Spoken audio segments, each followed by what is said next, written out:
Waiting লিস্টের ticket নিয়ে স্লিপারে চড়ার দিন শেষ, বদলে গেল ট্রেনের টিকিট বুকিং এর নিয়ম। কি বলছেন রেলের নতুন নিয়ম? ভারতীয় রেল কোন ট্রেনের আসন পূর্ণ হওয়ার পরেও প্রায় 200 থেকে 300টি টিকিট ইস্যু করে ওয়েটিং তালিকায়।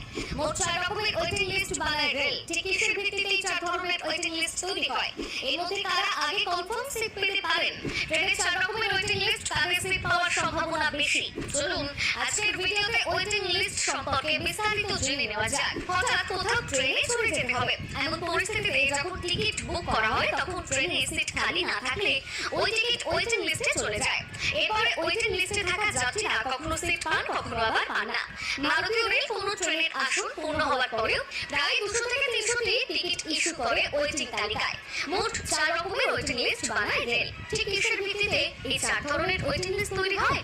এর মধ্যে কারা আগে কনফার্ম সিট পেতে পারেন চলুন তাও বলে দিই। আপনি আপনার টিকিটে GNWL লেখা দেখতে পান, তার মানে হলো আপনার টিকিট জেনারেল ওয়েটিং লিস্টে আছে। যদি আপনার GNWL এর সঙ্গে 27 লেখা থাকে তাহলে এর মানে হলো যে আপনার আগে এই তালিকায় আরো 26 জন অপেক্ষা করছেন।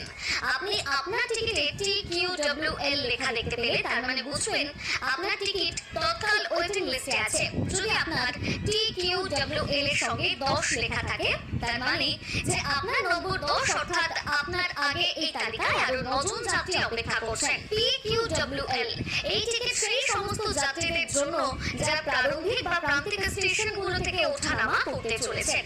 দূর দূরান্ত থেকে যেসব যাত্রী ট্রেন ধরতে আসেন তারা RSWL লেখা টিকিট পান। ট্রেনের স্টার্টিং স্টেশন থেকে পাওয়া যায় এমন ওয়েটিং লিস্টকে রোড সাইড ওয়েটিং লিস্ট বা RSWL বলা হয়। আগামী 4-5 বছরের মধ্যে রেলওয়ে থেকে বাদ দেওয়া যেতে পারে ওয়েটিং লিস্টের ঝামেলা। আগামী 4 থেকে 5 বছরের মধ্যে পুরো ওয়েটিং লিস্টের বিষয়টিকে সরিয়ে ফেলতে চলেছে রেল। পাশাপাশি যাত্রীর চাপ সামলাতে বড় পরিকল্পনা করছে রেলওয়ে। অনেক সময় দেখা যায় ট্রেনের টিকিট বুকিং হওয়ার পরেও তা